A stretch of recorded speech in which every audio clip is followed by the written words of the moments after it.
കേരളത്തിലെ ഈ ജില്ലകളിൽ വരും മണിക്കൂറിൽ ശക്തമായ മഴയ്ക്ക് സാധ്യതയുണ്ടെന്ന് കാലാവസ്ഥാ കേന്ദ്രം.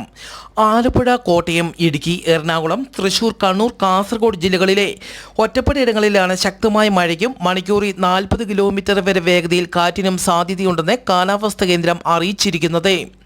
തിരുവനന്തപുരം, കൊല്ലം, പത്തനംതിട്ട ജില്ലകളിലെ ഒറ്റപ്പെട്ടയിടങ്ങളിൽ നേരിയ മഴയ്ക്ക് സാധ്യതയുണ്ടെന്നും കാലാവസ്ഥാ കേന്ദ്രം അറിയിച്ചു. നാളെ പത്തനംതിട്ട, ആലപ്പുഴ, എറണാകുളം, കോഴിക്കോട്, വയനാട് ജില്ലകളിൽ ശക്തമായ മഴയ്ക്ക് സാധ്യതയുള്ളതിനാൽ കാലാവസ്ഥാ കേന്ദ്രം ഈ ജില്ലകളിൽ യെല്ലോ അലർട്ട് പ്രഖ്യാപിച്ചു. കരീബിയൻ കടലിൽ രൂപപ്പെട്ട സാറ ചുഴലിക്കാറ്റ് മധ്യ അമേരിക്കയിൽ നാശം വിതയ്ക്കുന്നു. ഹോണ്ടുറാസിൽ ചുഴലിക്കാറ്റിൽ നിരവധി വീടുകൾ തകർന്നു. താഴ്ന്ന പ്രദേശങ്ങളെല്ലാം വെള്ളത്തിനടിയിലായി.